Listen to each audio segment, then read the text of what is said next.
हम हिंदुस्तान में, भारत में देखते हैं, छोटे छोटे गांव के लोग मरीज बन के डॉक्टर के पास जाते हैं। डॉक्टर उनके प्रेस्क्रिप्शन स्लिप पे कोई दवा लिख देता है, मरीज उसको पढ़ नहीं सकता, सिर्फ कोई विशेषज्ञ ही उसको पढ़ सकता है। कितना बड़ा दुर्भाग्य है किसी मरीज का कि जो दवा उसको दी जा रही है वो दवा खुद नहीं पढ़ सकता और जान नहीं सकता कि ये दवा क्या है। वो पर्ची लेके चला जाता है, किसी केमिस्ट के पास जाता है, ड्रगिस्ट के पास जाता है, केमिस्ट और ड्रगिस्ट उसको वो दवा निकाल के दे देता है। फिर अगर वो केमिस्ट और ड्रगिस्ट से ये पूछना शुरू करे कि भाई साहब या बहन जी, ये दवा मैं खा तो रहा हूं, इसका कोई दुष्परिणाम हो सकता है क्या मेरे शरीर पर, तो वो बताएगा नहीं पहले तो।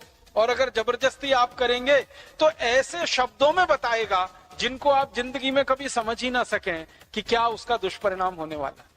वो सीधी सीधी मातृभाषा में या किसी स्थानीय बोली में आपको समझा सके, ये उसके बस के बाहर की बात है।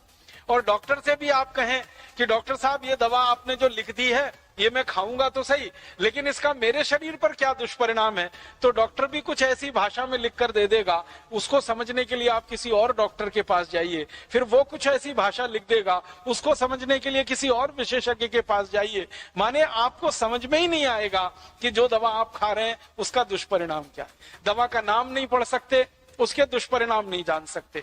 और अगर उस दवा को चीज दी जा रही है उसके बारे में सब कुछ जानना समझना, लेकिन मेरे मूल अधिकार से मुझे वंचित किया गया क्योंकि दवाओं के नाम सिर्फ अंग्रेजी और अंग्रेजी में होते हैं। क्यों नहीं आसाम में बिकने वाली दवाओं के नाम असमिया में होने चाहिए?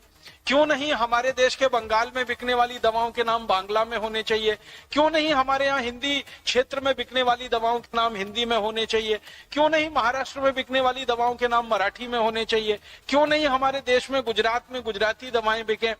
हमारे देश की जो 22-23 भाषाएं जो संविधान ने जिनको मान्यता दे रखी है, सभी दवाओं के नाम उस पर हो सकते हैं और लिखे जाने चाहिए, लेकिन नहीं हो रहा है। हम विदेशी भाषा में इतने दबे हुए। इसी तरह से राष्ट्रभाषा में तो हो ही सकता है, हिंदी में तो हो ही सकता है।